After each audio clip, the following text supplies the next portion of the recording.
Hello everyone and welcome to today's episode of the Osasu Show. Our focus today is on the APC Convention coming up Saturday, June 23rd, 2018. We're going to be asking the key stakeholders we're speaking to about the inter-party squabbles that has plagued the All Progressive Congress. Will these squabbles rear its ugly head during the convention? We'll find out after this short break. Don't go anywhere.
It was another time for economic deliberations and discourse put together by Nigeria Info FM radio personality Ismaeel Ahmed in partnership with Finance Correspondents Association of Nigeria (FICAN).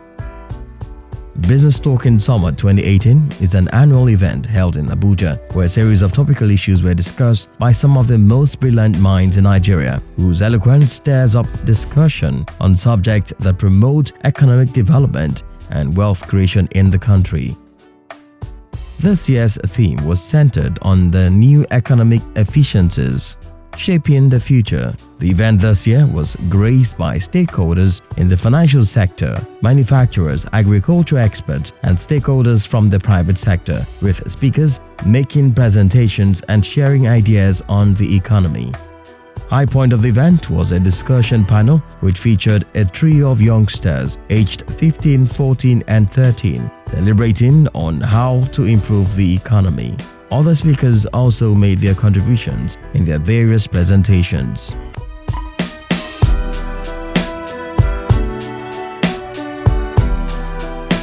Let's give them a round of applause once again. What do you think about the economy? I think the economy is a growing one. Okay. In the sense that if we invest in our economy and our skill acquisition programs, Nigeria will become one of the best in the rankings in the world. But do you think we are growing in terms of GDP with the population boom which we have? Not very much. Okay. So what do you think should be done in that regard? Nigeria has a lot of human resources, and if we can use it, we can make the best out of it. For example, I always say that we should engage ourselves in skill acquisition programs, because if I am empowered, I won't go to the streets and be doing crime works or doing any bad thing. I'll go back into my shelf and create something, then bring it out and showcase it to the world, and it can help to encourage our economy. The countries are afraid of us, but we are against ourselves. This is the complexity. In Singapore, they said that they will ask God why He gave everything to Nigeria and gave them nothing. In Malaysia, I saw our own palm trees. They took seeds from us, but now they're exporting to us. And they asked me, what happened to your palm? That's what they asked me.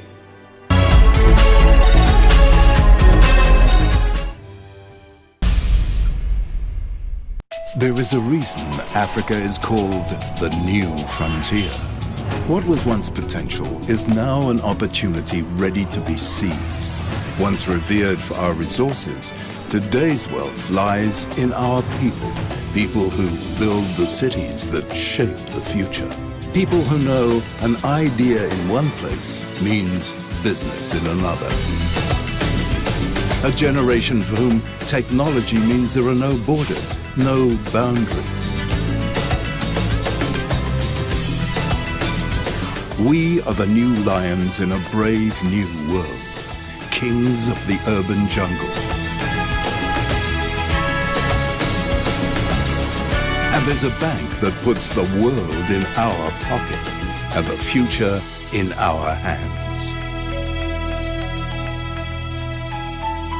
UBA, Africa's global bank. Hello everyone and welcome back to the Osasu Show. With me now is Barrister Ismaeel Ahmed, who is the Senior Special Assistant to the President on the Social Investment Programs. Thank you so much for joining us today. Thank you for having me today. So I want us to talk about the upcoming APC Convention. It's been marred in a lot of controversy. You've moved it now for maybe the second or the third time, but it's finally holding this Saturday, June 23rd. So can you tell me, you're a member of the election subcommittee and a member of the convention committee as a whole. Can you tell me what Nigerians should expect from this convention? Well, first of all, it wasn't postponed more than one time. You know, it was initially supposed to be for the 2nd of June because of the Ramadan fast. And a lot of Muslim faithfuls would likely travel for Umrah to Saudi Arabia. And there was a lot of decisions that was taken at the last minute. And the time was not enough for us to put a lot of things in place, and that was why. But this is the first convention since the APC government was formed. Well, this is the only first 4-year cycle. The first 4-year cycle, the first convention was the first elective convention was in 2014, and they had a 4-year mandate, and so it's elapsing in 2018. So this is naturally should be the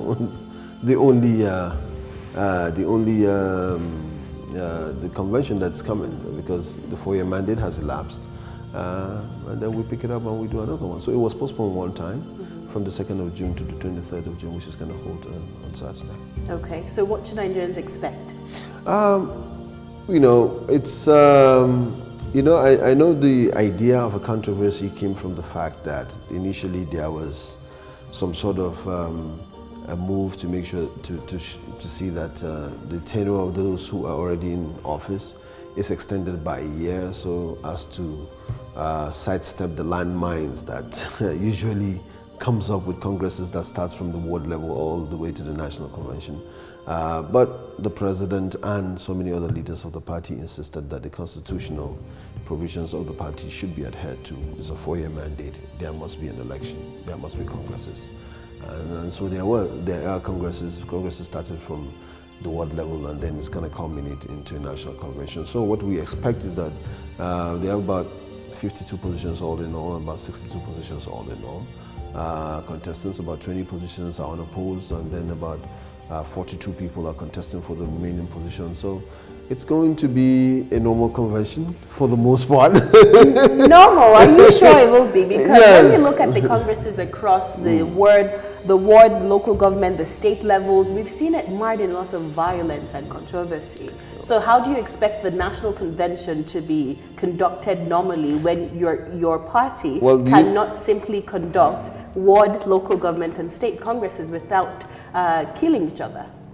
Well, I don't think that is entirely true. I think this is a hyperbole. This is way exaggerated. Okay, so we have examples. So way exaggerated. So in I'm not saying it did. No, hold on. I'm not Okay. saying it didn't happen. I'm not saying that there were issues in a lot of congresses at the world level, but to say that it was that the party was unable to conduct congresses at the ward and local government level is simply not so, because we have conducted, and that is why there are delegates coming. About 8,000 delegates are coming to Abuja on Friday and Saturday. And some of these cases are in court. So, for example, but that is what typical normal convention is. Tell me the last convention since 1999, with the exception probably of 1999 conventions that was more or less overseen by the military. We haven't seen a convention this violent. No. Right? You have not seen a convention where people were allowed to freely contest. So are you saying that due to the democracy that is operating in the APC administration, this has led to the violence and the killing of Nigerians? We're not talking about the violence. I'm talking about the contest. First of all, hold on. Let's not put two things aside. Okay. The violence is condemnable.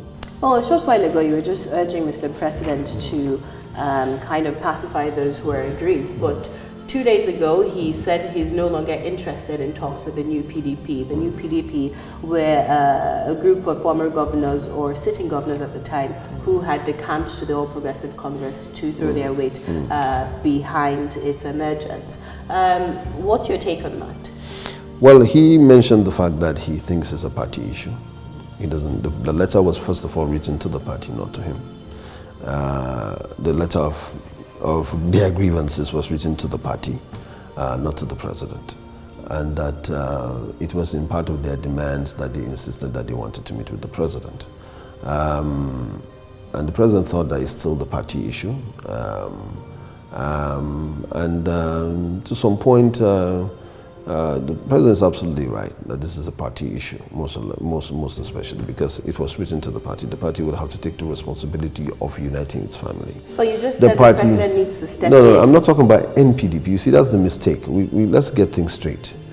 When Asiwaju Bola Ahmed Tinubu was appointed to be a reconciliator, it was not about new PDP, because there are so many other factions and problems all over the country in different states. It wasn't about new PDP. This new PDP came way after the issue of Asiwaju Bola Ahmed Tinubu. And I was talking about the president needs to get involved in certain areas where I believe that his personal involvement in resolving this issue would be critical. So the individuals from the NPDP are a part of the APC. Absolutely. So shouldn't there be a holistic approach in resolving this crisis or these grievances that has plagued the APC? I think there should be. And I think there will be. So why are you saying that the president shouldn't get involved in this specific issue? I'm with not the saying he NPDP? shouldn't get involved. I'm saying I understand why he said he's not going to meet with them. And that's not getting involved. And what's that? Because he said it was written to the party should handle it because it's a serious party issue. That's what he said. So I'm just saying that on the other part, I'm talking about when you're talking about the different factions in the states now. And I said that Asiwaju Bola Ahmed Tinubu has been doing a wonderful job going around. And I know there are particular states, especially places like Kano and Kaduna, where the president has massive support base of support, that the political leaders are more likely to listen to him directly because they know their electoral fortune is tied to whatever it is that he decides to do. So that's why I'm thinking personally, that's just my opinion. I'm not saying that that's what the president should do. He has superior knowledge of what's going on. I'm just saying my personal opinion that in places like Kano and Kaduna, places like that where we have factional issues and there is serious political base of the president, that no political leader can dare go against what the president wants, that his personal involvement could help facilitate the reconciliation process faster. That's just my opinion. Okay, I agree with that. So very lastly, as a member of the APC and the Convention Committee, what is your take towards the 2019 general elections? You are specifically a member of the election subcommittee, and I want to understand also what the objectives of this subcommittee are, and what is your take towards the elections in 2019? A lot of Nigerians we've spoken to through our initiative called the People's Candidate, where we go through the 6-year political zones and ask them to nominate who they want to be president in 2019, have giving us 50-50 mixed reviews. Some of them are calling for Buhari to come back, while some of them have emphatically said that they do not want this APC administration to return. What are your predictions, and also remind me the objectives of your election subcommittee? The election subcommittee is basically the main committee that conducts the election on the day of the convention. You know, we have several subcommittees. We have media, we have venue and protocol, we have security, who are in charge of security, we have medical, in case there are any, or God forbid, any medical emergencies and stuff like that, to make sure that everybody is taken care of. We're bringing 8,000 people into one center. It's going to be a huge logistical nightmare. We have logistical subcommittees and stuff like that. But the election subcommittee, and that is why the chairman of the convention himself and the secretary of the convention and the deputy chairman of the convention are both members of the subcommittee, is the main subcommittee that conducts the election, that sort out the votings, that put the ballot papers, that make sure that we hand ballot papers to delegates who come into town. We verify that they are actual delegates across against the list that we have of the delegates that has been verified by different levels. We issue the ballot papers, they do the voting, we sort out the voting, we do the counting of the voting, and we announce winners at the end of the day. So that is the main job. That is the convention itself, more or less. So that's the job of the. So it has no correlation to the main elections in 2020. No, absolutely not. Okay. The main election, and this is just convention. This is not even primaries. After this, we're going to have primaries later in the year, where our candidates are going to emerge from state assembly members to governors to national assembly members, and finally to the president, who we are going to converge again, probably in Abuja or anywhere else that the party might choose that we're going to do our convention in. That convention would be the primary convention where our candidates would emerge. Once that happens, then we go straight, start general election campaign through to February.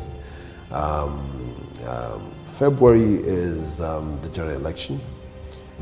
We have high hopes of winning the election. And I want to say this clearly. I'm not a blind optimist, but I'm not a pessimist either. I understand that as a government, we've had challenges. And I understand that people were not as happy as they were with us, when we started off. And that is absolutely understandable. We've had serious challenges that even we did not expect when we got into office. I have seen the kind of agricultural and economic revolution that has caused from the grassroots upward. I have seen the impact that government can have, the potential for government to do the right things, and I have known, because I've worked closely with the Vice President and the President, and I've known the absolute sincerity that comes with these two leaders, and I know that Nigerians begin to feel it as well. And I know that we also have retained what other governments have lost so easily. We've been able to retain it somewhat, and that is the most important ingredient between a governor and a governed, which is trust. And yes, I will tell you that I'm from Kano, and that's like a political, ground zero for the president. When I say ground zero, this is where it all sprouts from. We give him the highest votes. We're probably going to give him more in 2015, 2019. And I do know that we are not all going to hold our hands and sing Kumbaya now. A lot of people have been disappointed, but they're still hopeful that we could turn things around. They're still hopeful that this president means well, is well-intentioned. Like I said, we had to struggle in the beginning, but we found our feet. We're pushing things going forward. So my prediction in 2019 is that, without sounding cocky or corny or presumptuous or arrogant, is that we're going to win this election. We're going to win it with a couple of few touchdowns. And but more importantly, we are more concerned about the legacy of governing, much more than just winning an election in 2019. And then I know that ultimately Nigerians are going to dig in back and say, look, after all is said and done, this was not a bad president. That's a fine place to leave it. Barrister Ismaeel Ahmed, Senior Special Assistant to the President on Social Investment Programs. Thank you so much for joining me. Thank you for having me. Well, we'll take a short break right now. When we return, we'll show you some of our works for the Osasu Show Foundation. Don't go anywhere, and we'll be right back on the Osasu Show.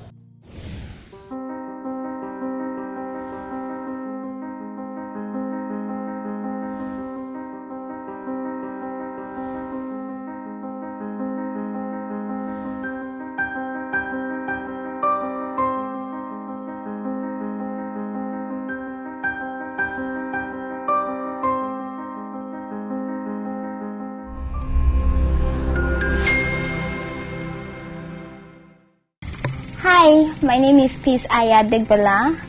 I'm a girl advocate, and this is the Osasu Show.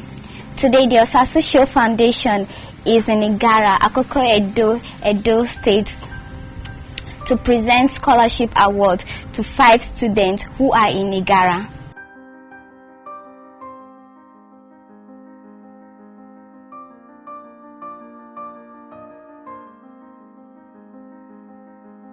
What is education to you?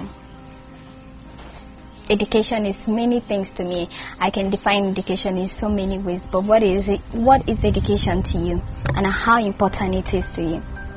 Education is important to me because I want to reduce stealing, and also I want to reduce some people that normally lies in the government and not follow the constitution of right of law.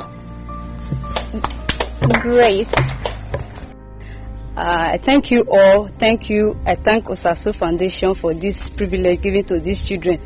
You have really helped them, giving them the opportunity to continue their school. We say thank you.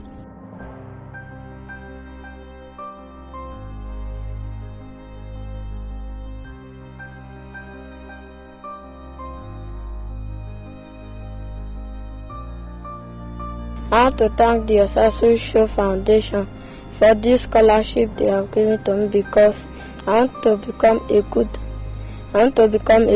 doctor in my community, so I can heal the sick people and my environment should be healthy. I'm 11 years old. I'm in just one. I'm from Better Tomorrow Group of School. I want to use this medium to appreciate the Osasu Foundation for giving us the scholarship. I pray that may God richly bless you all and journey mercy to your destination. Amen. Hi, my name is Treasure Benjamin. I'm 11 years old. I'm a student of Better Tomorrow Group of School. I want to thank the Osasu Foundation for giving us this scholarship award. I pray that God will bless you and keep you people journey home mercy. I am 13 years old. I am in SS1. I'm a student of Wisdom Sight Academy. I want to thank the Osasu Foundation for motivating us and giving us the opportunity to continue our education. May God bless you and grant you journey mercy in Jesus' name. So I'm happy for this success show that you showed to every one of those children that are here today. I'm very happy that my daughter is among, and may God grant you home mercy. And not only this, even your generation, that is how God will support you. I will never forget you as I'm here with you today. I'm a parent to one of the beneficiaries of this great Osasu Foundation here. I want to thank God for the great work you people are doing over these young ones, this young generation. May the good Lord bless your good work in the mighty name of Jesus.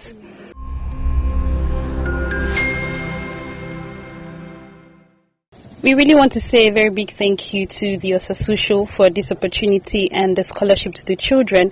It was really necessary given the point and the need that so most of them do not have these aids and there's always delay in paying fees. So through this medium and through the organization and foundation, fees are going to be met, school uniforms are going to be made on time, and good sandals will be given to the children. We really want to say a big thank you once again to the Osasu Foundation and to the Osasu Ibinedion herself. God bless you, ma'am, and we really, really appreciate it. Thank you. Thank you, Osasu Foundation.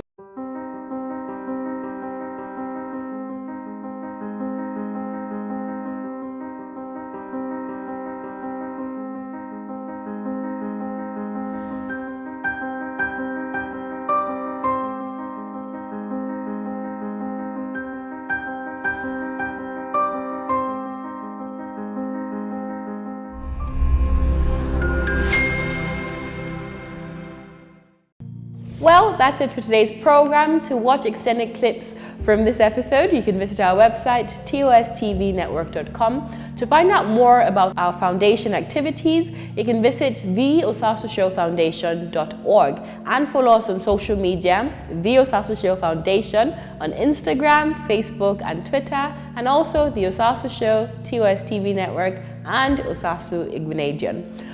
For news on current affairs and sustainable development, also visit our website, tostvnetwork.com. I'll see you same time, same place next week. And until then, take very, very good care of yourself. God bless you.